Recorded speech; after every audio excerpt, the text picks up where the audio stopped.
of all, I think your analysis was very straight line. History doesn't run in a straight line. Kid, you cannot tell your neighbor he is stealing ducks when you are stealing fowls. As High Commissioner, I was wrong. As Charandas Prasad, I reacted naturally how any person would have. I did not come here for that kind of abuse. I did not come here for that kind of abuse. If you're going to go along that road, I'll walk off. But it's all okay once they're talking. If they weren't talking, I could not have been here today. You got ADHD. I got nothing. Calm down. I think I've done enough in terms of taking our team out of trouble from losing. Come on, Lou Taylor. That's good. I'm reading the script now, and the first person that comes to my mind to play a detective, Yes, but the an Chinese critic. erratic Mikhail detective, is Mikhail Rodriguez. Why an African slap an Indian? Why a man and slap a woman? Look, how you deal with that? You deal with that. We must encourage platforms like this because it brings together different people and allows for discussions to take place in our country on a multiplicity of fundamental issues. Gildarie, you apologizing for something you think I did is wrong. I don't want you to do that, and you should not have done that.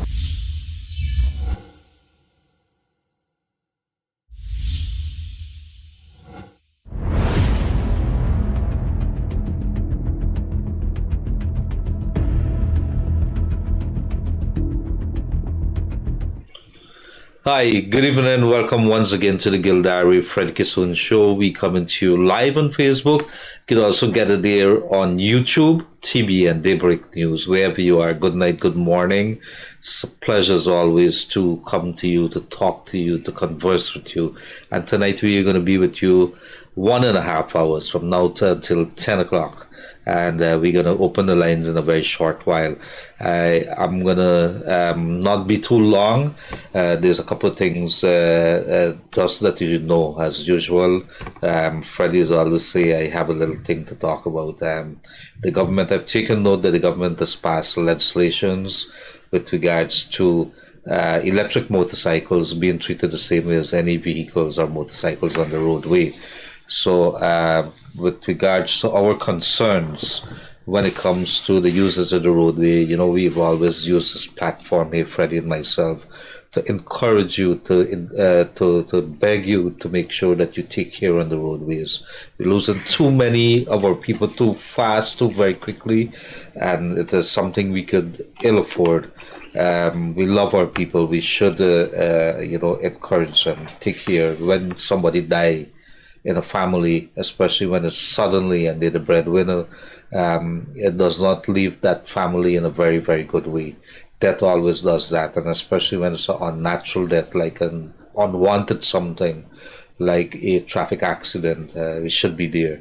I'm going to hand the floor right now over to my co-host, Freddie Kissoon. Good night to you, Freddie.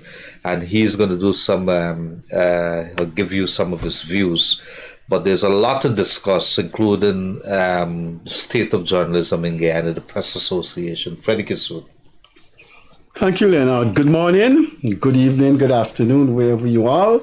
And as you may know, when it's a calling program, we go until 10. Some of the topics, not the topics listed in the advertisement on your screen, we're not limited to that. It's the Press Association, Julian Assange, hypocrisy generally in Guyana, when people say one thing and they don't practice what they say. So they say a man is a sheep thief and they are cow thieves. So it's that kind of thing we mean by Guyanese hypocrisy.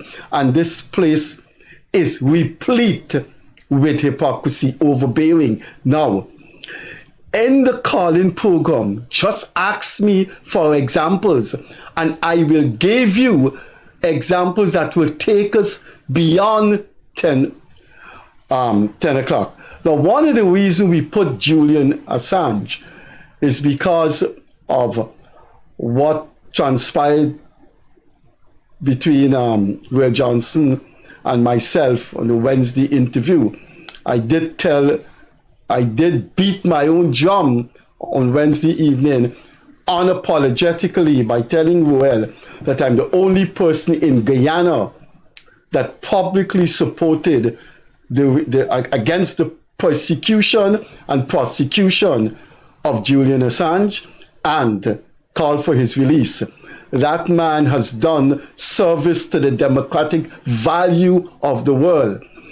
And Will Johnson has now become the second person in Guyana to endorse the release of Julian Assange, because he said that on the program Wednesday.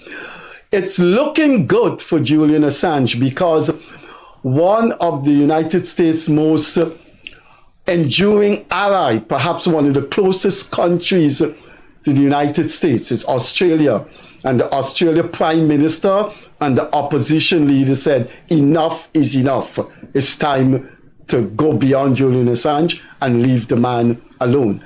But an even more powerful voice, the leader of the fifth largest country in the world and the ninth largest economy in the world, and one of my favorite world leaders, undoubtedly, President Lula of Brazil, in a no-nonsense statement in his visit to the coronation of King Charles, called for the release, and he said publicly, I forgot to raise it with Prime Minister Sunak. And then he said, where are the journalists around the world calling for this man's release?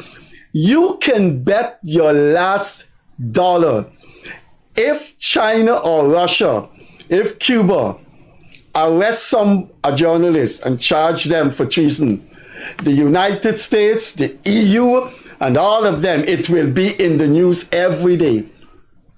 But Julian Assange has been languishing in a British jail for 4 years. And tomorrow, if Iran arrests a journalist and charge him or her for treason, or China do it, United States is going to get up in arms. And they have that man there for 4 years. And President Biden hasn't acted. And he's supposed to be one of the big democratic leaders of the world. Ruel and I mentioned it last Wednesday evening, because no one in Guyana, no journalist, no editor has talked about the wrongs and the indignities meted out to Julian Assange. That man has been charged by President Trump. Now, once Trump charged someone, Jesus Christ, you going to endorse Trump charging someone? Trump himself supposed to be charged, and he is charged. But that was one of the reasons why we included Julian Assange. And we would hope that you have the courage, the moral decency, but the love for journalism to call for the release of this man. That makes you will join Will Johnson and I calling for the release of Julian Assange. But unlike Ruel and I, you will not be targeted by the embassies in Guyana, because they would not know who you are. But both Ruel and I, we're prepared to go that route. So we will open up the phones. I did say on Wednesday to Ruel that very, and I emphasize very shortly from this evening, I will be resuming my columns. And I did say to Ruel, there's just too much happening that intellectual analysis are not being put to it. For example, who is an independent mind in Guyana? I saw a program with Kian Jabur and Timothy Jonas. And if Mr. Jonas is listening to me, is someone I know well and has been a guest on this program, I would intellectually challenge him on his analysis of Kaicho News and the Sabuk News. And I will ask him why the Guyana Times, he does not put a positive spin on the Guyana Times as he did with Kaicho News and the Starbuck News. And I'm going to challenge him intellectually to show that his analysis of both of those papers are flawed. So I'm going to resume my writing very shortly from now, because those are the issues I want to take up. I want to do a column asking the American ambassador, when she called in the GHRA head to talk to him, what did she say to him? Did she ask him if he has a follow? What are the membership of his group? Those are the kinds of things you will find in my columns. Vacuums that exist and nobody's putting intellectual analysis in it. The ambassador called in Mike McCormack. I hope the ambassador calls me in. I hope the ambassador calls in a fine journalist in Leonard Gildarie. But I'm going to go back to Leonard, and then we're going to open up the lines. Thank you very much there, Freddie. Freddie, there's an interesting thing happened this week. I'm not too happy with it, but in a state, in a democracy, where everybody, I think, the rule of law is supposed to be working. You have to assess yourself time and again as to where you're headed as a country. The fourth estate has always been regarded as a very important pillar of a democracy in Guyana. That's the media fraternity.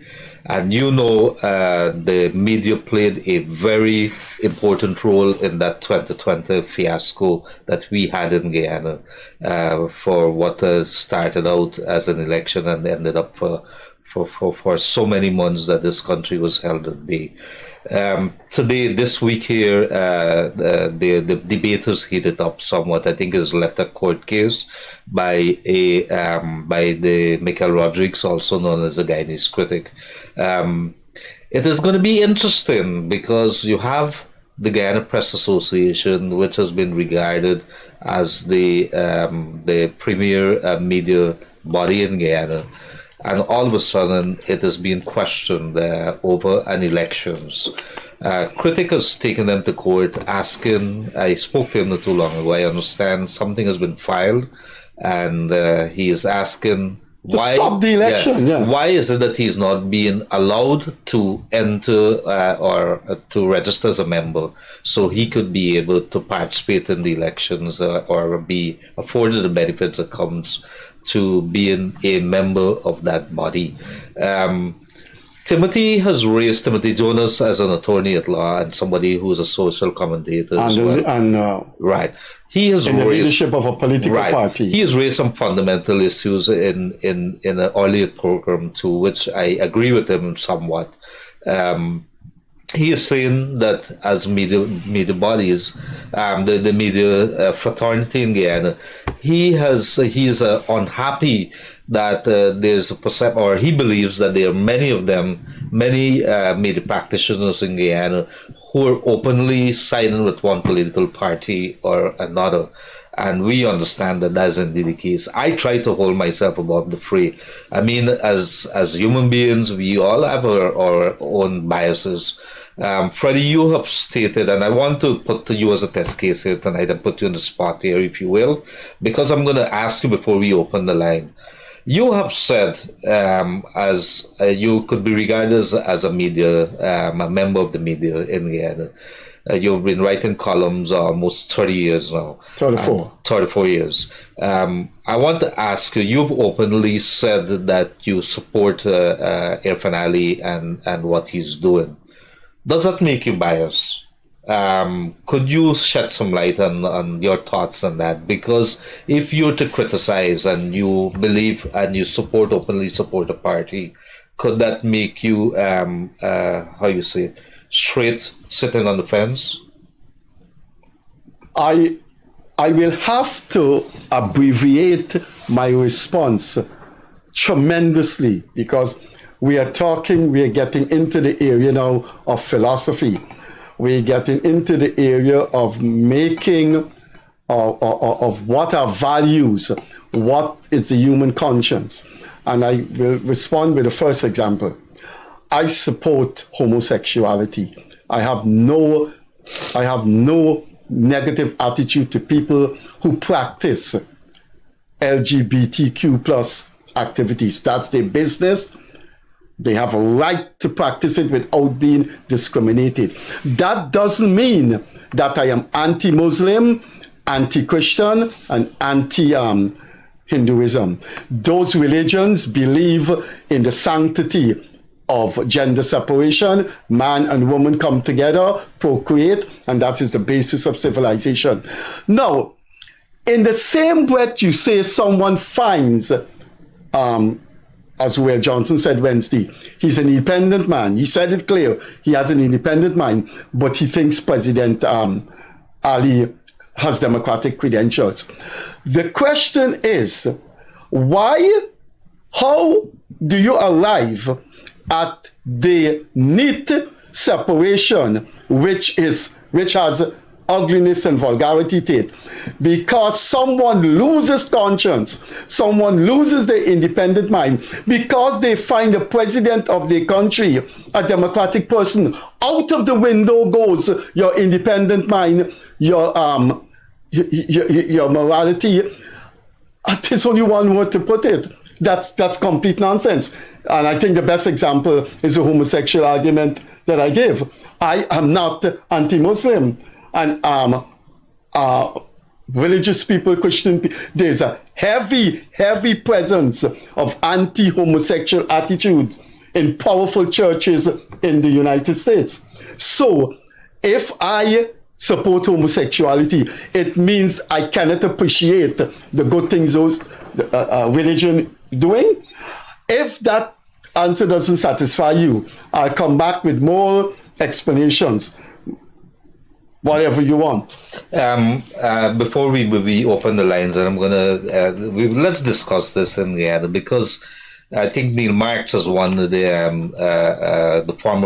former president of the Guyana Press Association, has asked the executives for an urgent meeting ahead of the Sunday's elections.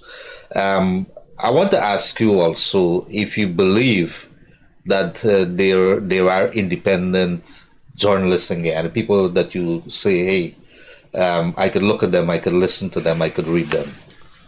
The only reason I came on this program with you, the only fundamental, basic, quintessential, decent, philosophical reason I came on this program with you is because in my 20 years of knowing you and working with you at Kaicho, you are the most and leading independent journalist in this entire country. I have worked with you at Kaicho. I've worked with you for a year on this program. The consistency of the PPP's presence in power have changed the face of this country in terms of its class structure. And what has been lost in that changing complexion is independent civil society and independent media. I will challenge Timothy Jonas to tell me why he finds Starbuck News independent. Timothy knows me, I have respect for him, but I will hope that the man is reading the Starbuck News editorials and he's reading the newspapers. As for the trash that Kaicho News has become, any decent mind reading that paper would know it's gone astray. It has completely lost its mind. As Kit Nascimento, he didn't put it that way. But for Timothy Jonas to say, some days Kaicho News get it right. I hope Timothy Jonas would say, many days President Ali gets it right. The independent mind of civil society has gone. The independent journalist is gone. I am now going to make a revelation on this station. And I'm asking all journalists and all editors to do the decent thing and do the research. Do the people of this country knows who funds the Morava Waves? Who has the majority financial share in the Morava Waves? I am not going to call the man name now, but he is a fanatic, insane hater of the government.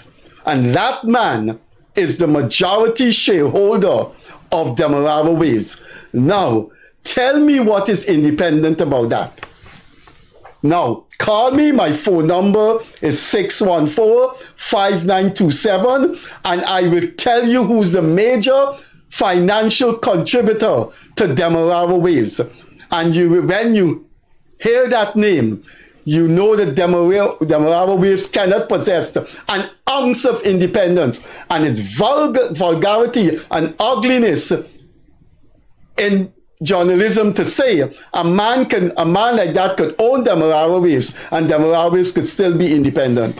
If you know, of course, I think you know who the man is, Leonard. I called you Leonard, now I'm saying Gildarie. After the show, I will tell you, and based on who you are, and I know you, I will tell you who's the person. But about the Press Association, there is Newsroom, there is Guyana Standard, there is Demerara Waves, there is iNews, there is TBN, Daybreak News. Mikel Rodriguez operates in Daybreak News. Why is Guyana Standard, Newsroom, Demerara Waves part of the media landscape and not TBN, Daybreak News? Mikel Rodriguez operates an online journalistic entity, just like Demerara Waves. Here's an interesting thing, Freddie. Do you know that one of the biggest, one of the biggest impact on the elections in 2020 was social media? Of course. Social media plays such a huge You role. and I don't think we have been able you to saw really those analyze. numbers we were getting. Right. Hundreds of But thousands. not only that, if you see almost every person was One able edition, to. we got 123,000 viewers. I know, but I never forget that amount, 123. Look, at the end of the day, I think the press in Guyana needs to take stock. You cannot. I believe that there are people who are operating within. They're doing the news thing. You have to be able to accommodate. I think. But the election is tomorrow. Next 2 days. But I hope maybe it's too late. I hope Mikel Rodriguez get the injunction tonight. Judge could give injunction. Somebody need to look into it, because you cannot have. Why they excluding the man? But you cannot have questions about the media and the Press Association. That's a no-no, bro. At the end of the day, the Press Association must stand head and shoulders. It only has three executives. You cannot have 3 people running an organization, or they decided let's rotate. I hope the West. I hope this. You cannot do that. I hope the Canadian, UK, British, and American embassies, when it was Press Freedom Day, I hope they're listening. Do you know, listeners, if you're listening, if you're looking, I will repeat this later in the program. Do you know last week what happened in the US? 3 prestigious bodies released a poll they did on the role of the media in the United States. And a majority of those polls said the media is jeopardizing democracy in the United States. I hope the Western ambassadors would come here and we can debate that poll. I'm going to ask you the same question. Is the media doing justice to the Guyanese people? No, not at all. In Guyana. The media has become, the independent media has lost its mind and its soul. We're part of the independent media. But I am talking about the overall picture. I don't want to think so. At least I know I try to stand head and shoulders. Yeah. But Freddie, it bothers me that our conversation should not be centered on the development of this country, but we are looking at the Press Association, which is supposed to be so sacred. No, hold on. You're not supposed to be questioning. Hold on, there's something else wrong. Man, what is going on? I hope the US ambassador says something about what is going on with the media in this country, because the Western embassies normally get intervened. I see the US ambassador, the Canadian ambassador, the British ambassador met Mike McCormack, a man who's the head of an organization for 47 years, and nobody knows who are his executives. I wish the American ambassador would come on this program. you have a voters list, okay?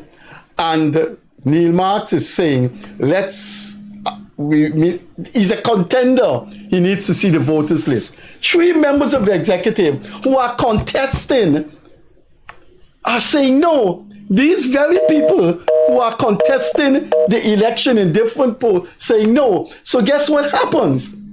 If John Jones' name is not on the list, John Jones wouldn't know until the day of voting. When he goes to vote and they say, no, you're not there. So guess what happened? I once paid my dues the very day of voting twice. No, you cannot do that. So when John Jones goes to vote in the next 2 days and he's not in the list, he can't take his money out and pay his due right there and then. They have stopped that. 3 persons. I agree with that. 3-person executive have stopped that. No, but you cannot. What that opens So he the don't door, know. right? No, but that opens it. You must have a cutoff period. That opens the door for at the last moment you can say, look, that man on the street there is a journalist. No, and you put him in. no, doesn't mean it. We're talking about the membership. We're talking about the membership. It has a database. My name and your name are in that database. So it's not somebody walking off the street and say, didn't pay my dues. It's you and I and few other people who are in the database and who are media practitioners who didn't pay for the year. That happened twice. And I've seen people like Adam Harris and them in the meeting paid their dues there. Hear what 3 people in the executive decide. You can't do that. So John Jones, who is a long-standing member of the GPA, wouldn't know if he can vote on Sunday. Well, you would not know about the because they're not showing. You would not know that if you're not paying your dues. No, he would not know if he cannot vote. Suppose he's paying his dues and his name, but that's the other part of it. People who are paying their dues. Neil Marks and company, there's a few people. Pass my water, please. Yeah, sorry. People who are paying their dues may not be on the list. But hold on, this is interesting because you could mirror that with the 2020 elections and the voters or any elections period. They're saying that they must have a voters list. And that voters list has to be permanent there. Yeah, you go and you look for your name. I understand it's going to be made available tomorrow. And that was only after the big fight. No, but hold on. Wait a minute. Guyana Press Association, why is it that you have to ask? You're the guys who are supposed to be the guardians of democracy. You're supposed to be the gatekeepers in Guyana. Why is it that somebody got to ask for it to be made available? But I thought, forgive me, I don't know about how I'm reading it, and I don't understand the procedures. I'm just reading what is there. It is only being made available tomorrow. That's supposed to be made available. Why should Dennis? You know how long Dennis Shabal been in the executive? Do you know how long Dennis Shabal? And all Dennis Shabal does is run an outdated entity that has been surpassed by billions of miles by Newsroom and iNews. You want any news, you ask any human in Guyana when the morning comes and the afternoon comes and the newspapers are published already and something happened, an elephant jump on the roof of the Bank of Guyana. You know what they're going to do? They're going to go to Newsroom. Newsroom has surpassed. There are other media houses, but I guess. So why Dennis Shabal? I met Dennis Shabal at the launching of Dr. Mark Curtin's book. He was a guest here. And I said, could you give us an interview? He said, I wouldn't come on the program. That is what he said to a program co-hosted by one of the famous journalists in Guyana. He wouldn't come because I will ask him what he's doing 35 years. There's a reason for that. There has been statements coming out of the Guyana Press Association, and it needs to be put on the table. The questions are going to be asked, who the hell is Gildarie, to ask those questions. The thing is, I'm a Guyanese citizen, and I happen to be in the media before. Critic is not going to be recognized, and he's contended why I can't be a member of the Guyana Press Association. Am I disseminated news? Do I do that? But he runs an outfit named TBN. Right. Is it what makes you a media practitioner that is recognized as a bona fide media practitioner? Do you have to set up a company and the man has a legitimate grounds? Or is it Why is because... Dennis Shabala a media practitioner? No, but that is what is on the He table. runs them Bravo Waves. Michael Rodriguez runs TBN. So, if it is, here my sadness, my unhappiness. Where does Nazima Ragobay work? I don't know. I think they had something called was it Capital News or something? But that's not the same thing Michael Rodriguez does. No, You go on social media, you get.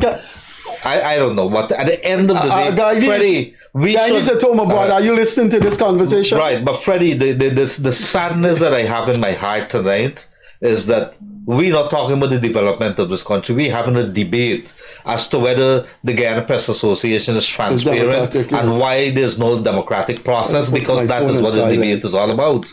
And I think this is not a conversation we should have been having. Unfortunately, it is what it is, and we're having this conversation. Look, the numbers are on your screen. But enough. 231-2982. And of course, you could call us if you want to WhatsApp call us and you're in the country and you want to call the cell number 637-1071. The numbers are on the screen. Let us hear you make those comments very short and sweet, and let us have the debate going.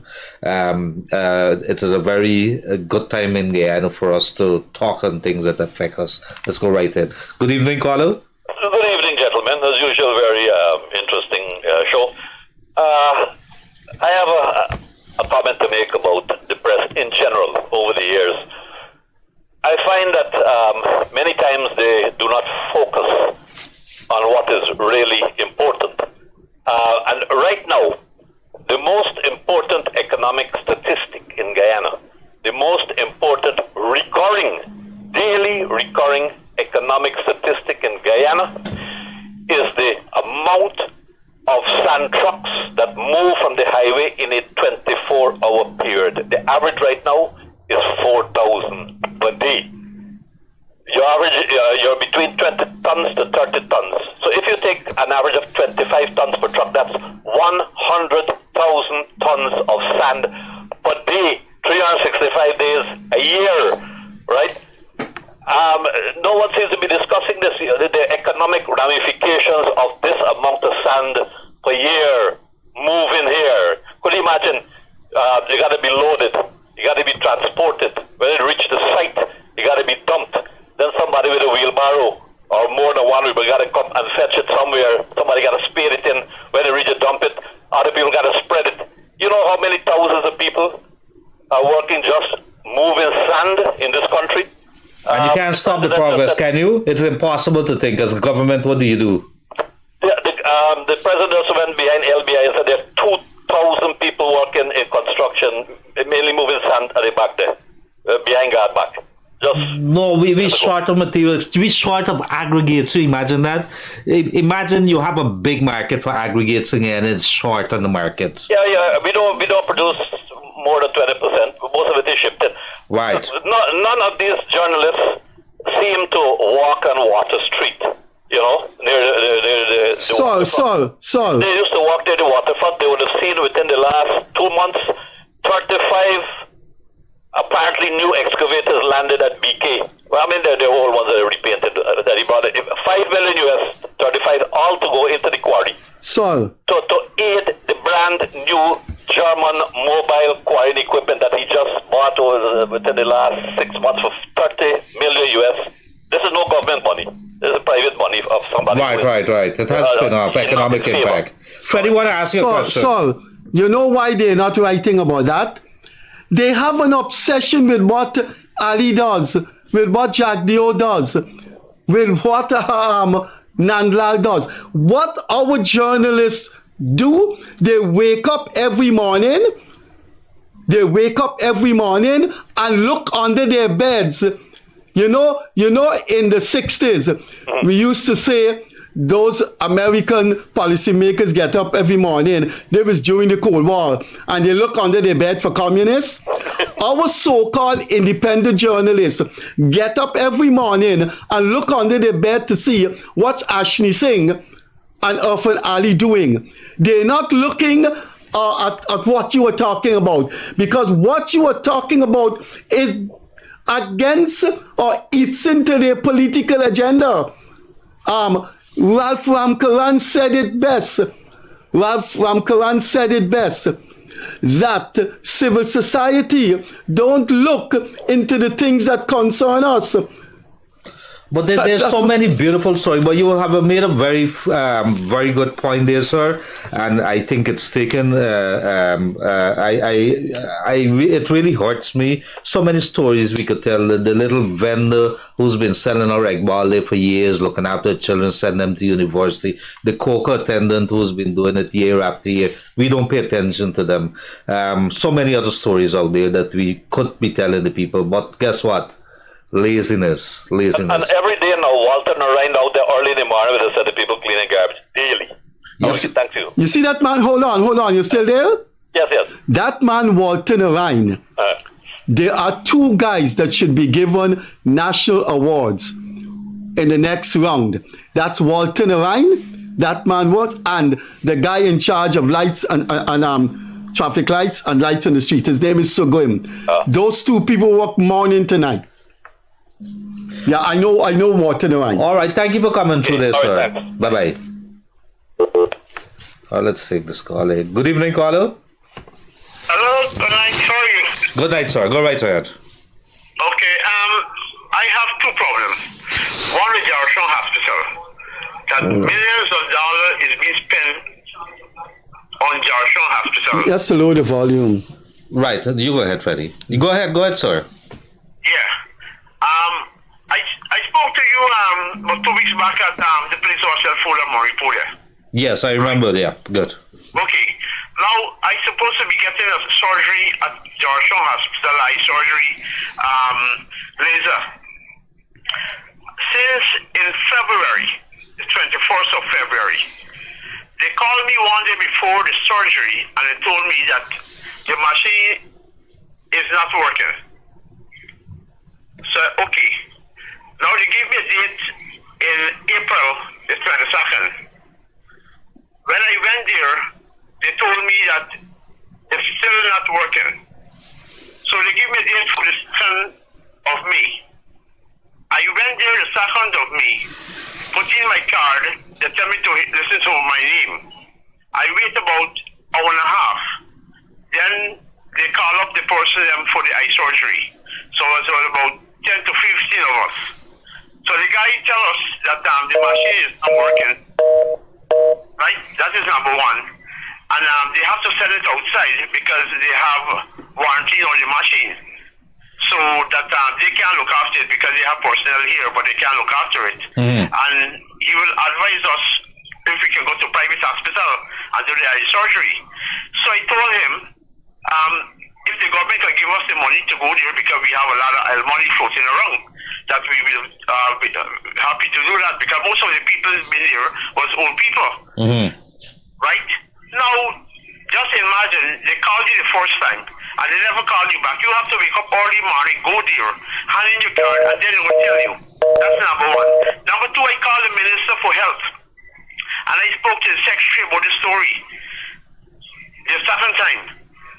Right? She told me she's going to call me back. She never called me. I called her back on the 2nd of March when I come home, when I come home back, and I told her. She gave me two numbers to call. Right? I said, if you are aware about what is happening at Jarshon Hospital, she said, well, they're not look after that. She gave me two numbers. I think it was 225-4050. I call the next number. I call the number whole day and I'm not getting through. So I get fed up with this system that Jarshon Hospital is spending billions of dollars to get into our next 100 million US, which is most probably 100 billion Guyana. All right, hold on. Gildarie and I may be able to help you. We know the CEO. Give us a call. Give us a call and we're going to talk about it. Okay, one more question I have to ask you. Now, we in Guyana here, you can work from 20 to 65, right? And you get an old age pension. If you book a flight and you go out the country for 6 months and you have to get old age pension benefit, you don't have nothing to get. And you can leave America, you can come live in Guyana whole 2-3 years and you get in the old age pension. Why is this government is not giving people an old age pension if they're out of the country? Where they contribute? No. That is not accurate, sir. First of all, you can get senior citizen pension 3 months. You don't have to go every month. So You don't have to go January, February. You go the end of March. Secondly, you can leave an authorization with someone to collect your pension. That is acceptable. So you write an authorization, make sure it's properly done, and the person present their ID, and the person collect your pension for you. Yeah, but if you have to get the book, renew your book. If you're not in Guyana, for renew your book, you cannot get your pension. Well, but sir, if you don't have the book to get your pension, how you can get your pension? And if you're not, sir, if you're not in Guyana, how you can get how you can get a driver's license? You got to come at the GRN. What I am saying, you entitled for pension when you meet 65. If you're in the country or not, you're supposed to, when you come back, you're supposed to go in at the ministry and then they give you a book and you get all the money for the previous time. No, but why? No, he's saying he's entitled to the pension whether he's in or out. No, but there are rules there are procedures. Right. I think what we have to get. I think the question is it a discretion? No, he said no. Is it a discretionary? This old age pension, is it a discretionary something? No, whether it's discretionary or not. Whether it's discretionary. No, listen, sir. You're being unreasonable. There are I'm not reasonable. No, but how you could be out the country? You're not getting no pension. If so, you have to get a book to get your You're not in the country. How you get the book? But if you're not in the country, how you get the book? Why don't you authorize someone to collect the book? But they want to see you in person. I think in the past, and let me answer this. I don't know that they want to see in person. In the past, there has been a lot of fraud in this entire system here, and I think they have been trying to tighten on it. But guess what? I'm going to ask Dr. Vindhya Prasad maybe as a Minister of Human Services, to probably turn up. We could probably do a program with her, or anybody that's within our ministry that could probably have some clarity on that. I myself am not too very clear, but I take what you're saying there, and it could be a debating point. It's a lot of people. What I know to sure, as long you're not in the country, to collect that book, you cannot get the book when you come back. I fully agree with that. You have to be able. It could open to fraud. It could open to fraud. Right. You should be getting it because you work and you pay your tax and you're a Guyanese. No. There's two things. Hold on, Freddie. But so you have to follow procedures. There's two things that happen here. If you're out of the country, you have to put procedures in place for that book to be picked up. And they have to be. You have to be here. No, but hold on. That is not something that I'm aware of. We have to raise it. You've raised it now. Thank you very much. Right. So call me. And the thing is this: one more thing with Joshua Hospital, they don't have drugs here. Okay, thank you very much, sir. Good. Thanks for coming through. When you get your prescription and you go to the counter, they don't have this drugs and they don't have that drugs. You have to go and buy it. Thank you very much for that. You know, Freddie. Don't move my water. Sorry. Freddie, one of the things, I know that we've been spending billions of dollars. The health ministry is a big area. I find it unacceptable that you're dealing with thousands and thousands of people with so much money that is there, and you would only have maybe one machine. You should have some kind of. I'm sorry that I know you can authorize people to collect your pension, but I'm sorry, you have a point about that fraud thing, but that the gentleman should understand. No, but we need some clarity on that. Understand. You can't be out of the country, then you come back. Yeah, there got to be some kind of system in place. Good evening, sir. Go right ahead. I would like to bring up this. I was watching Timothy earlier, right? Oh. And there was discussing this spill in this oil spill. It's in the court, and like I'm with him. I agree with Timothy.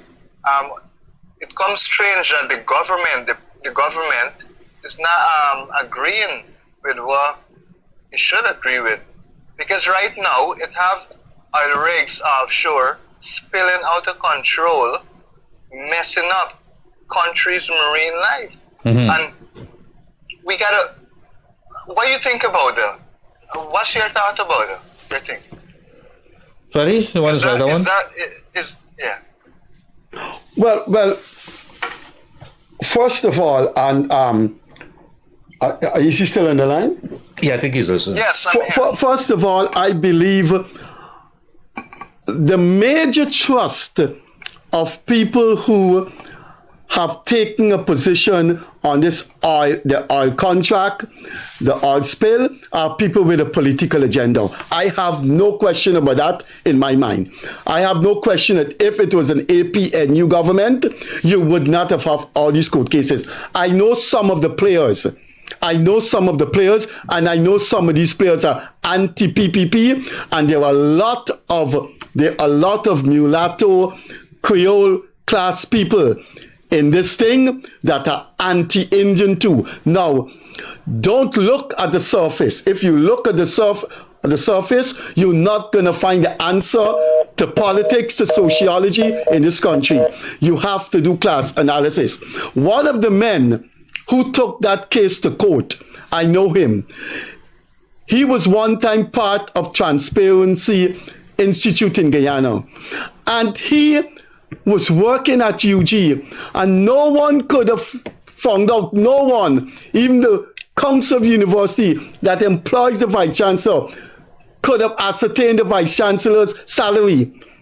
That is very opaque. That is transparent. And he was not interested. He was not interested. These people who are saying all these things about oil, they weren't interested in that before March 2020. Take this guy, Bagwandin. Bagwandin replies, Joel Bagwandin has a fine mind and is just an expert in finance as anyone in this country. And he gives some deep academic rebuttals to all these things. But guess what? The Kaicho News has banned his publications, and occasionally the Starbuck News carries them. You know why? Because he replied to these things that we are so bombarded with that we come to accept. The thing about the oil contract, and should it be renegotiated? Joel Bagwandin has a good take about the dangers in international business when you force a company that we want to negotiate the contract. But this is the agenda of some people. And it's clear in my mind that they have no other issue to confront the government with. And the only game in town for them is, look, there are some loopholes in this contract. There are some loopholes in the way Exxon behave. And you know what? A PPP person said in this program, I think it was Clement Roe, the former minister and former head of the PPP. He said, when we start to negotiate the contract with Exxon, the very people who want the negotiation are the very people who are going to jump and say, the world is watching us, we're looking like bullies. Once that renegotiation starts and thing isn't going right, these very people who want the negotiation and say, but look at what the embarrassment it is causing. Are we going to get more investment in this place? Look how they're behaving with Exxon. I know this country, sir. I know the players. Let me tell you something. I am not 18 years of age. I am 72 years of age, and I've been around for more than 50 years in social and political activism. One of the topics tonight for me to discuss is political hypocrisy. It's hypocrisy. Those very people, let me tell you, sir, those very people that are jumping at Exxon, they live in the US, they live in Canada, they live in the UK, where fossil fuel industry are thriving, but they say nothing. They live outside the Guyana, and they think we are nobodies, or we tenterate citizens of this world, so they could tell us how to run our country, and they don't live in our country. That's all I have to say. That's all I have to say. All right. Here you know. I'm a very independent thinker. Well, I don't know what that means. And I'm not looking. Okay, I'm not looking in a biased view. Well, everybody in this world claim they're good, they're independent. I don't know what that means. No. Freddie, have you ever been to Venezuela? No. See what oil in the water what damage it could done to our country? No, you never been. You ever been? I did my research. Look, and Excuse me. clear something. Excuse Give me. a chance, please. Just Yeah. to clear something. I'm more PPP. I don't have no time with the other party. I like what the government doing, but you must have a dislike of something. I'm not gonna agree with everything. All right, and quickly, Because could you am make a seeing point very quickly, so Chief? Because we have other callers. What I'm saying that was bad what the government is doing right now, because I know they have oil spill going on right now in the Atlantic, that's killing other countries, other shore, but they're not showing it, brother. Do your research and you will see it. But have a good night. Thanks for calling. Thank you very much. I think what that caller, Freddie, there was a lot of criticisms when the government says that they will appeal. Was it government was going to appeal or was it? Sorry. Let's take this call. I'm going to come back to this thing. Good evening, caller. Good evening. Yeah, could you lower your volume what you're listening to, please? Okay, no problem. Good day now. Yes, go right ahead. Good night to you and Yes, sir. your colleague. Just I want to show 2 cents on this media independence issue. From looking at all the various media outlets and interviews and press conferences and so forth, I don't believe we have independent media houses in Ghana or independent journalists in Ghana. Maybe if we dig and scratch it, we find 1 or 2. But I don't believe we have independent. Most of the media, they follow a storyline. If you're looking at the government, if they're for the government, when the government is very rosy question, they're not asking the pertinent question to the very rosy everyday issue, things for people to know, things we've seen every day. It's very follow up rosy questions, not hard questions. For example, the biggest issue we have around in the country now is this oil contract. And when you look at the press conference, they're not asking the president or the vice president and these things the real question. For example, when people raise issues, they're not telling the vice president, listen, this oil is not your oil, this is not your oil, this is not yours, it's not the government, it belongs to the people of Ghana. So no hard question to enlighten the people, question to bring out things that some people believe should be a secret. Journalists are not digging to get to the bottom of issues that is facing the Guyanese people. Now, things that is bothering the people, cost of living, the low wages that the people that Guyanese people are going through, public servants, you don't find journalists attacking these things aggressively. They only deal with rosy, they running around the place, taking out nice, beautiful pictures and post up and all these type of things. So that is some of the issues like especially with the media. They follow a line. I don't know if people give the question before the activity or before the conference or interview or wherever. But we don't have any. If they look at foreign news, at CNN and BBC and all that, see how journalists operate, maybe they can run a thing or 2. But majority of them are political. Majority of the journalists are political, right? As well as some of the programs that you look on the television, these talk shows and these social media things, all is political. Everyone is political. This particular program, I believe it is a political program. It's derived from the Kissoon. So everything follows a narrative. They follow now what's taking place in Parliament. They don't believe what local Parliament operates. Well, I want to take you back up on that one here. Freddie has stated publicly what he's going to talk about that. I'm gonna stop here. There's a lady on this program here who's commenting, Onik Prasad, and I need to respond to her. I thank you very much for coming in, Onik. Onik and I would have had conversation. This government, I've applied to the government for the use of the overpass as an entrepreneur, as a Guyanese who believe that they could do. I believe that they can look after my family in this country. I have a right to do business in my country. I've never received any concessions from this government. I want to make it very clear to Onik Prasad. when I came out of Kaiser News, I retired because of medical issues. If I'm here, I've never received any concessions, and I want to make it very, very clear. I don't have any bone to pick with anybody except for the betterment of my country. When it comes to Gildarie, I don't have to agree with Freddie Kissoon or President Finale or Aubrey Norton or whoever it is. I'm going to state my views, and that is it. Onik Prasad, I don't have any agenda here, madam. What is Onik Prasad saying? Onik Prasad is accusing us of having our agendas here. And people could look at But it. So I want to respond. I want to respond to the Onik gentleman. Prasad if she has an agenda I too. don't have any agenda. Gildarie is going to say to you, I don't have any agenda when it comes to that, except for the betterment of my country. What is, I don't care. What is when it Onik comes to Prasad agenda? I'm not. No. I would like to know if she has an agenda. The people out there, when you stand and you say certain things that does not have any agree, and that's okay. This program is here to have criticizers or anybody. No, Freddie People will say what they want to say.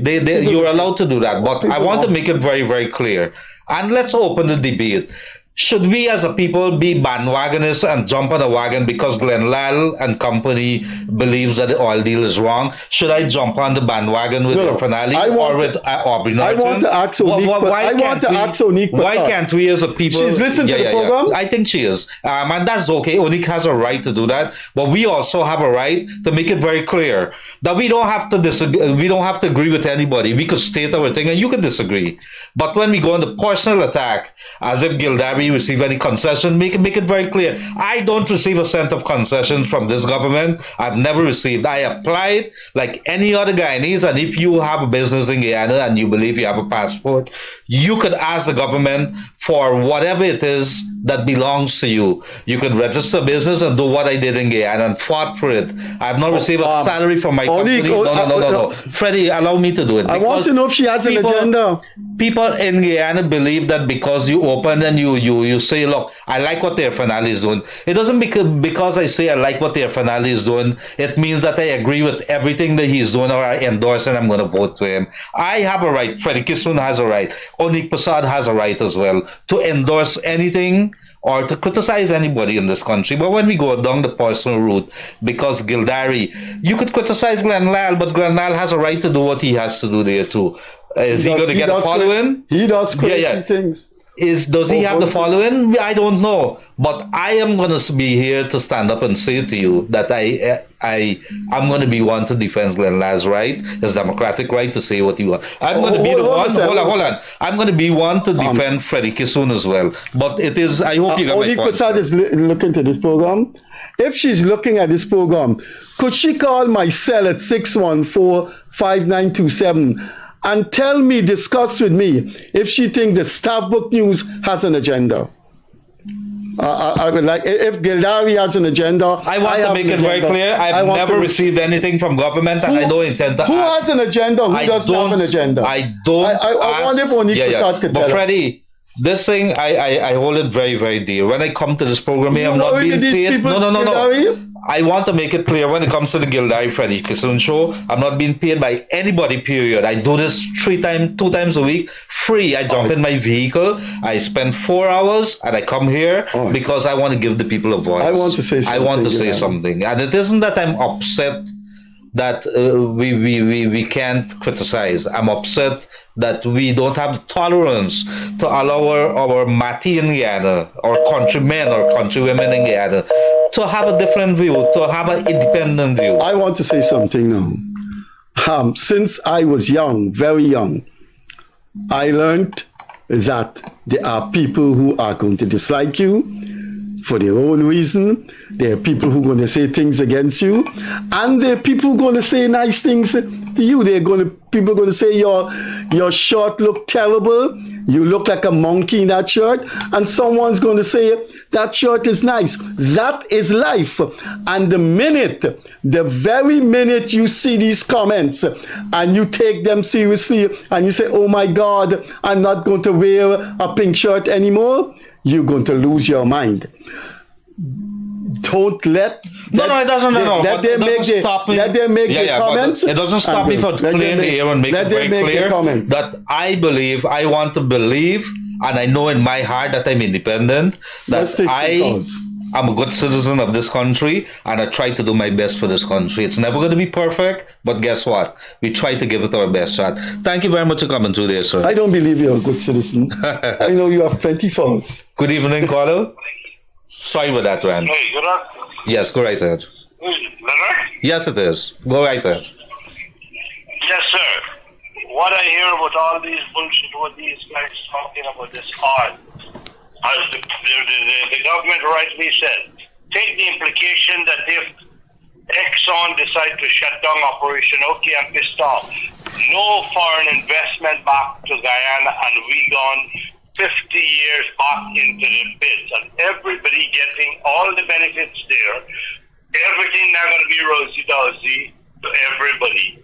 But you have to give peace a chance to let them do what they're doing. They're not dummies with Bharat and the rest of them.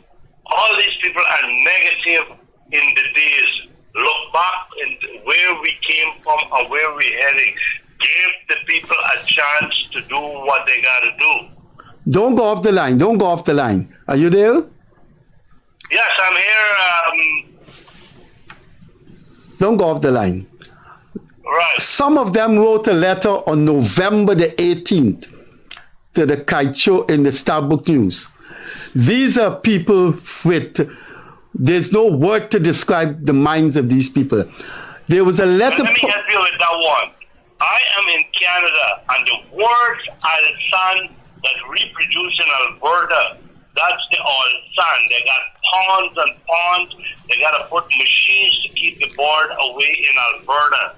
And we got the worst Alsan here. And they're bringing oil in. And everybody who are bullshitting you there, they are living happily in Canada and America. I'm in Canada. Not happily, very happily, they and their families pay not a cent of tax here. Do not line up to get the police clearance.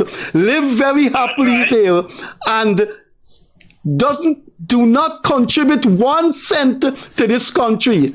Never buy a mango, never buy anything that would help the economy of this country. And they wrote a letter on November the 18th asking this country to stop oil production, that fossil fuel is dangerous. And they live in countries where the economy is driven by fossil fuel. Biden has just given permit for fossil fuel exploration in Alaska. Freddie, let me address, because a lot of people don't look at the business side. If you listen to Donald Trump on CNN the other night, all what they asked, how you going to cope with it, all this stuff we going, drill, baby, drill, baby, drill. That's what Donald Trump said on CNN the other night when they were interviewing him. Anyone, any human any person who understands Guyana, lived in Guyana, know what we've been through, could say that we must stop the fossil fuel investment. I don't want to use the word. I don't want to use the word to describe such people, but it begins with J. The word begins with J. I left there in 1984, and when I came out, they started $3 US. I came out of Guyana with. I worked my way. I am happy, but I still live. I could do better things than calling into your show, but I'm a concerned Guyanese. And all these bullshit what they throwing to Guyana every time, all they don't like progress. They want to. Well, let me say something to you. I've only ventured into business just over about 2 years now. And I'd say when I listen to people talking about breaking contracts and the sanctity of contracts and so on, they have absolutely no idea what they're talking about. You just don't do that. I could remember it was a former president, David Granger, that spoke. The speed in which they signed that Exxon contract was because there was something else that was happening within the region. They said, had they not done that, they would have been in problem with Venezuela as well. There was a problem that was occurring there. Everybody know the problem. Venezuela was threatening us, and we know that it could become a real problem had Maduro decided that to distract from what was happening domestically, that he could have done something to the Escobar region just to make sure that he remains in power. That was a theory. But hold on, Freddie. How do you, as a business person, severe somebody contract that you have a signed contract with? When you look at the not too long ago, Carla talked about the number of trucks that's on the roadway, and he did a calculation as to what the impact and the ripple effect of having those trucks on the roadways. How do you take away that from the economy and say stop oil? How do you do that? If you do an analysis like Freddie Kissoon did a few weeks back, you would find that many of these people, with the exception of a few, never did anything in business. All they're doing is sitting in somewhere in some university or somewhere in some back room with a keyboard and talking nonsense. Come and see the development that's happening in Guyana. It doesn't mean that all is rosy. Donald Ramatash sat at this program here and said that the program is poor. But what are you going to do at this point in time? It is the vice president, I think. He said the contract is poor. Yeah, the contract in itself. Sorry about that. But it was the vice president that also said that we are going to pull it out. Yes? No, wait. I want to tell you something. Don't go any further. I had a brief encounter with the president, and I mentioned to him, I'm not going to say what was his reaction. I worked 30 years for Kaicho News. I was on the payroll. I paid taxes. Kaicho News is refusing to give me my severance pay and my legal entitlement. You don't get the money? No, this is the man who gets every day in his newspaper and on his tic-tac, and talk about the wrong thing Exxon is doing. And for 30 years, I worked at Kaicho. I was on the payroll. They sent pay taxes to me. I sent my PAYE every year. And I mentioned to the president... Freddie, the guy blocked me. And said, no, but here, if he thinks he's going to get away with robbing me, he's like, he has another thing coming. I am meeting... come there and represent you. I'm a lawyer. I am meeting the Minister of Labour. That's all I have to say. Whoa, here we go. Thank you very much for coming through this, sir. Have a good night. Freddie, I'm going to make sure that I don't owe you any money by now. The man refused to give me my benefits. We have, let me see.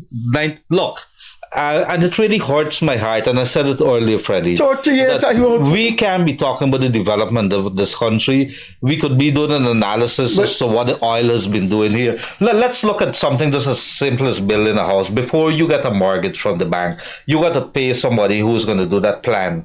You got to go to the NDC, pay a fee. You got to pay a lawyer when the mortgage goes to the bank. When you get it, you got to pay transportation to bring you. There's so many spin-offs from building, and so all of that is happening. There's a big problem happening, which we've spoken about. We don't have labor in this country, and we know that's a good thing. There's 250,000. So when you are at this point, people will be praying.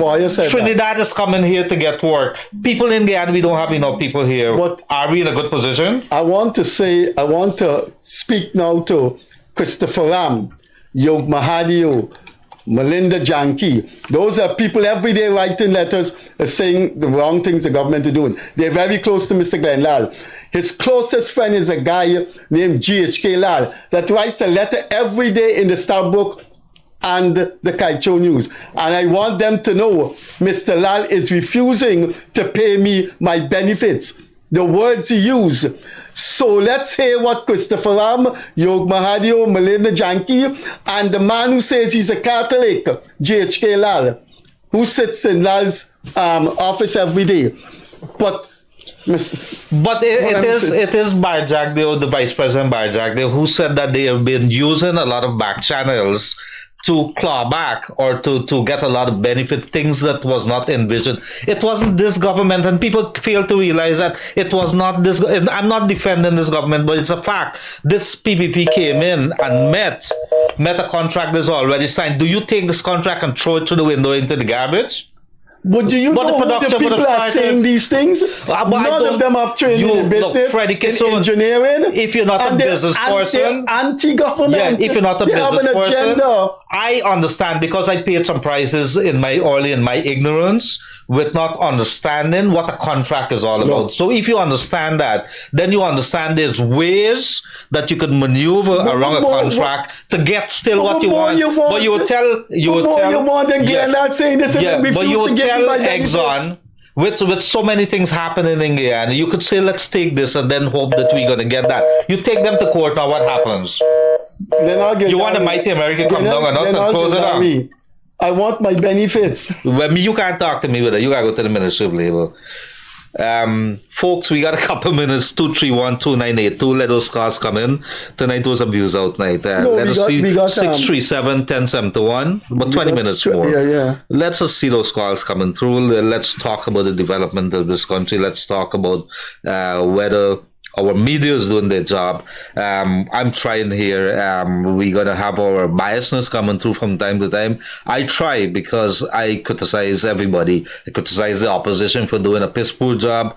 I think in representing the 218,000 people. I think this government is making mistakes because they have some contractors. You're not and getting people, advertisement from them. No, I'm not talking about that. But there's people who hang on to the government and calling government name and saying they're friends with the government. I'm sure Irfan Ali, as a president, and the rest of the top echelon of the PPP don't know how much of an impact that is, but it is what it is. We criticize everybody here. I criticize. Good evening, caller. Hi, good evening. Good evening, sir. Am I on the Freddie? Yes, it is. Yes, go right ahead, sir. Great. I hear the conversations about the contract and the sanctity of contract that you're having. I know both of you guys would have had a chance to look at the contract and know that page 7 under the section miscellaneous, page 31.2, that once the two parties come to an agreement, that it can be renegotiated. But if there's no agreement, if Exxon says no, so what happened there?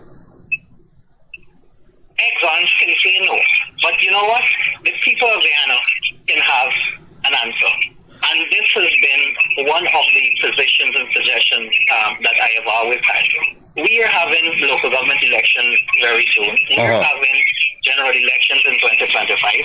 And this topic is going to come up again, right? Good. So let people vote. Let people vote the way they want. Exactly. Let me ask you a question. Those who want I happen to know this caller here. I happen to know this caller here. I want to ask you a question. How do you deal with the situation? You happen to be a politician. I'm not going to call your name unless you decide to say. How do you deal with a contract of this magnitude legally? Who is a politician? You there, sir? Legally? Yes. Have you looked at it, at the options and so on? Yes, and that is what I'm saying. We may not want to ask Exxon to come to the table, right? Whomever is in government.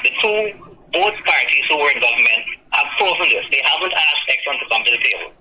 Why can't we, as the Guyanese people, put our leaders in the hot seat and force them to answer to us, the Guyanese? But has this not been happening? I could remember plenty. Bro, but I've seen many press conferences in which the government has been put under the microscope. Has that not been happening? The criticisms of the oil contract did not start under the PPP. I was at Kaito News. It started against that APNU government, the APNU FC government. So this thing is not today that it has happened under the PPP. Good, and this is what I'm saying. Both sides have had a chance to. But how do you legally do it without stop? If you want to stop, if you go to court now, what is going to happen there? Have you really considered? Have you looked at that? I am not forcing anyone to take Exxon to court. What I'm asking is for Exxon to have a conscience. Let's have a referendum, whether it's at the LGE on the 12th. I'm sure it won't be on that ballot, but in 2025, let's have a referendum. If the majority of the Guyanese population, you can have a question there under the vote, ask for us to renegotiate. How can ruling party or the winning party then go against the wishes of the majority of the Guyanese population. Why you must there's so many things you can have a referendum on. That one is certainly not my priority. I have to tell you that. Why not, Mr. Kissoon? Because satisfied with the contract as it is? I am not satisfied with the contract as it is. I am not satisfied with people trying to jeopardize Guyana's future. But you ask me why that is not a priority. I think there are other things that we should have a referendum on, and that the Exxon contract is not for me a priority. I want to see a referendum on how do you deal with people who rig elections? How a referendum on whether people who attempt to rig an election should be allowed in future to participate in elections. Venezuela put out Exxon. What happened? You want to go there? No, but you. They went to court. No, but you see what happened to Venezuela after that. But that is our contract is the most important thing for you. You didn't see the near death of Guyana in March 2020 as more important to you. I'm asking you now. Gildarie said he knows you and you're a politician. I saw it. I was part of it as Gildarie did. But what I'm saying is that there are provisions in our law that deals with such, and the strengthening of the laws by way of the electoral reforms that have been put forward, right, deals with that. I like what you're saying there, that we could look at it, but some of the options that are being tabled by commentators and others, it's just not viable. It does not make sense. It does not make any kind of business sense for the country. There's too much things at stake, because if you would have seen what oil money has done for this country so far, all you got to do is make sure that you keep the politicians in check and make sure that they push. But how else? Because the options on the table also as to what exactly we could do as a country, legally and otherwise, those have to be assessed. I'm not an expert here, but I can tell you they need to be assessed. But do you know, I don't know who you are. Gildarie say he knows who you are. But do you know if we renegotiate that contract and Exxon pulls out, do you know the millions of profits of doom that will emerge, that Guyana don't have proper police? Mr. Kissoon, Exxon sold their North Sea operations. They sold their Mozambique operations. They sold their Angolan operations. You know why? Because of the favorable concessions that they have gotten from the Starbuck block. But let me ask you a question. Well, what you want us to do? You want us to go back to the days of blackouts? You want to go back to the days where you go to police station? Where are we going to get the income from? Where are we going to get the income from? We already have 5 FPSOs that have been given the go-ahead, right? But what I would be asking for is for any form of such operation, right? For the renegotiation to happen there. Before you go there, there's some other things that I've been reading up on. We know that the world is moving toward renewable. There's some targets that has been set by the world order, which they're not going to follow. Which they're not going to follow. In any case, this government, regardless, I think I would have been watching Barjack, there's vice president, talking about it.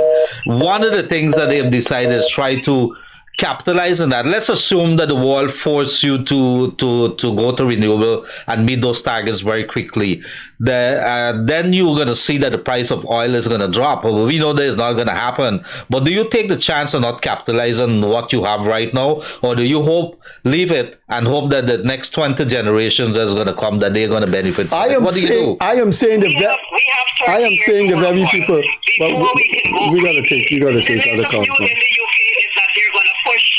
They cannot go green in the timetable. Anyway, we got to take other counsel. The developing countries, all right, they cannot go green in 10, 20 years. We have 20 to 30 years of oil production. Okay, so we got to go to other calls.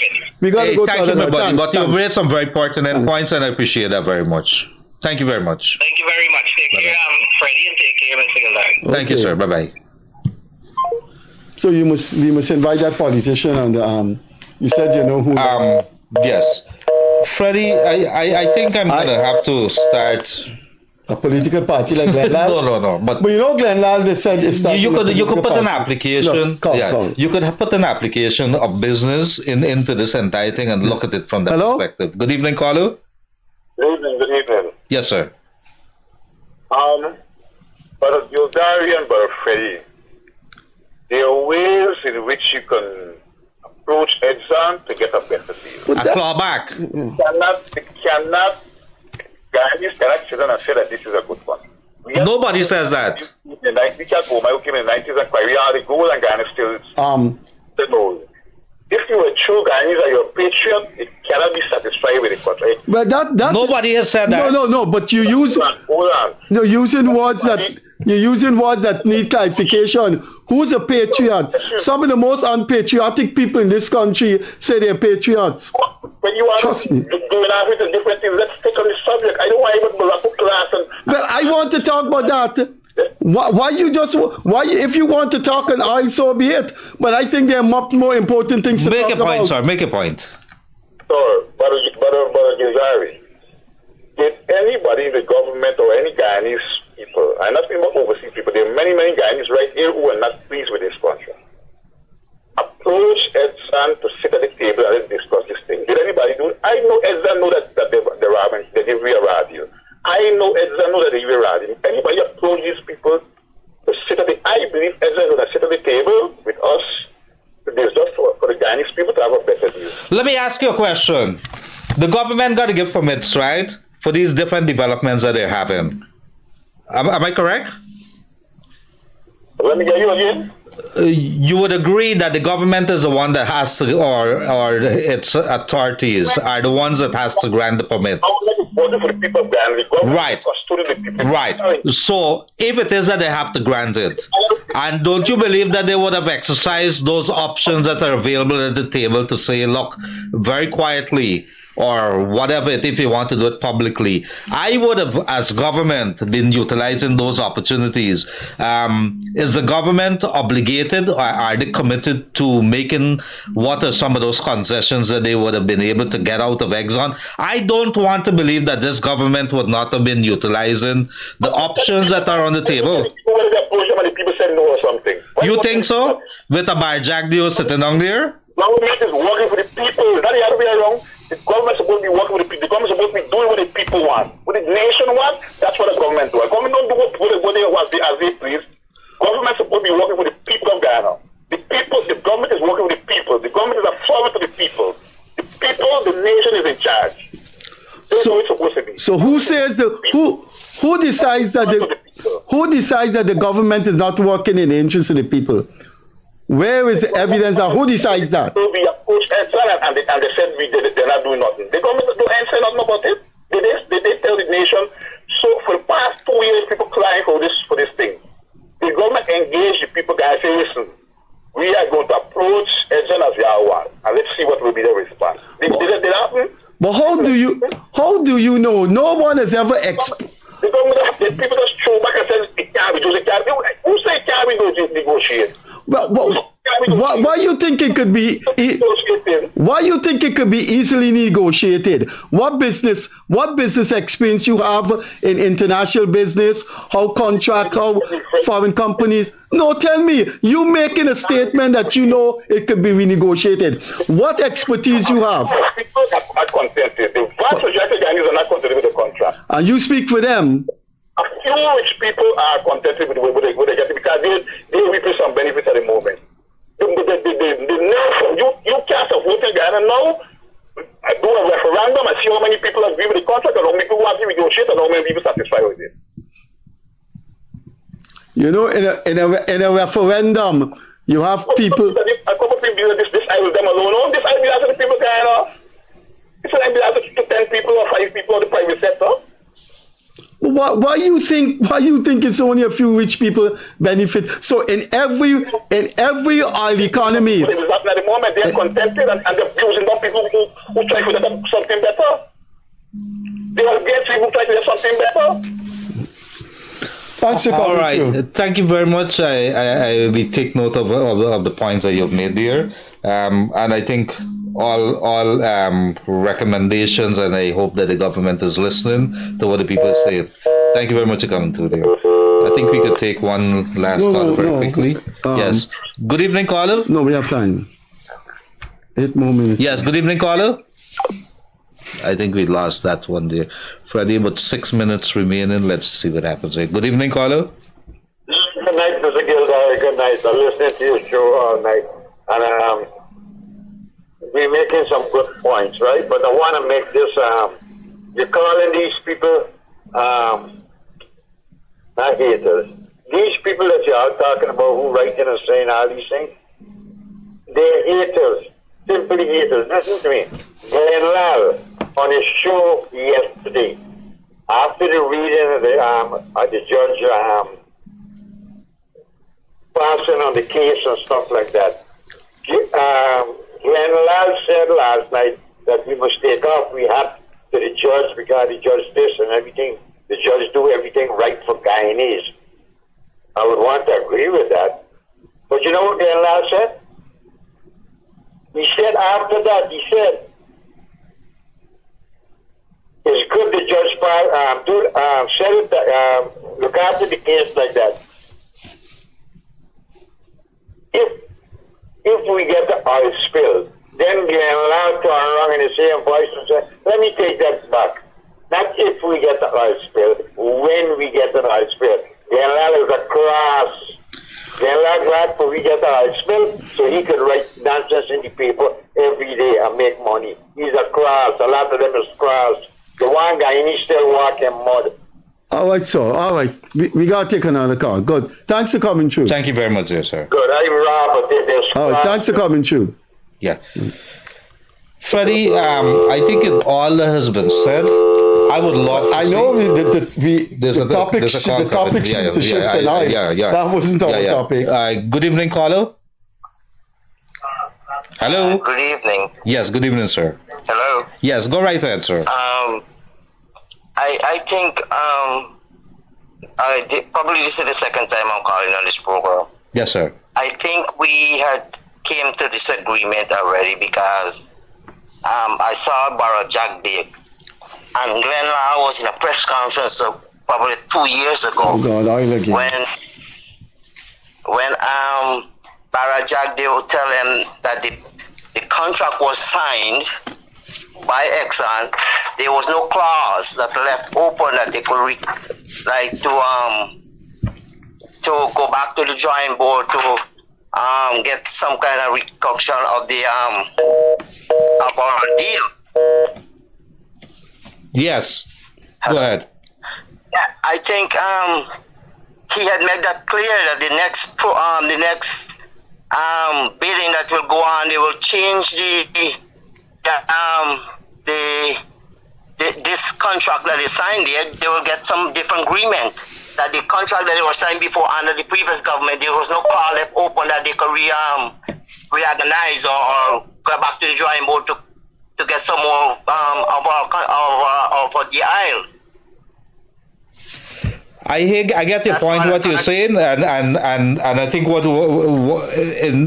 I think in essence what you're saying is that it is common knowledge that everybody says that it's a very tight contract. If Exxon is going to do something as lucrative as that, these people pay billions and millions of dollars, millions and millions of dollars to make sure that they have these ironclad contracts. And I'm sure they would have left very little loopholes for us to wiggle our way out of that. That being said, I would have also seen, and I'm hoping that our government is sincere, and they've said that. I don't have any reasons not to believe them. I don't want to believe any government is sitting there, any politician, and knowing that they have an opportunity to get a little more for us, and they have lost that opportunity. But thank you very much for coming through. I think we are almost out of time. I just want to make one more point. Quickly, sir. About this Exxon and the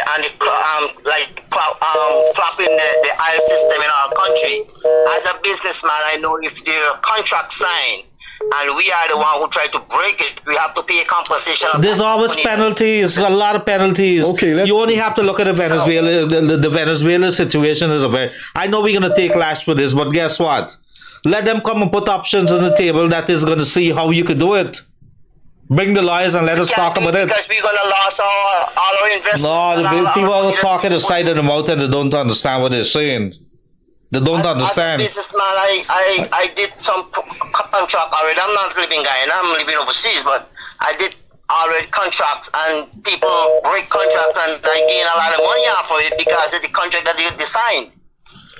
I got you. Well, we're out of time now. Thank you very much for coming through, sir. Point taken. Have a good night. I can't believe how Freddie end up discussing. no, but Freddie, people didn't see the advertisement. Nobody's talking about journalism. Freddie, people are very passionate about what is happening.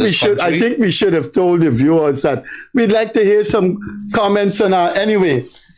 Your closing statement. Oh, my closing statement. Yes, sir. We've run out of time. My closing statement is on Julian Assange. Mr. Assange got some tapes of what the American armed forces were doing in Afghanistan and Iraq. He sent it to an American operative named Chelsea Manning. Chelsea Manning and give it to Julian Assange.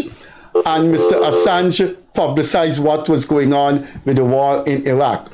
Miss Chelsea Manning, who gave Julian Assange it, has been pardoned, and for 4 years Julian Assange is languishing in a British prison. As someone that has been involved in journalism for 34 years, I cannot accept what is happening to Julian Assange, and I hope the Guyanese people who come on this phone and talking about oil, and one of our subject was Julian Assange, I hope that they should have called in and offered their support to Julian Assange. We made a mistake in not guiding the program into discussing Julian Assange. But this would not be the last program in which we'll ask you to discuss Julian Assange. That's my parting word. Thank you very much. People have their opinions, and they also have things that really concern them. Nina Prasad, what Prasad?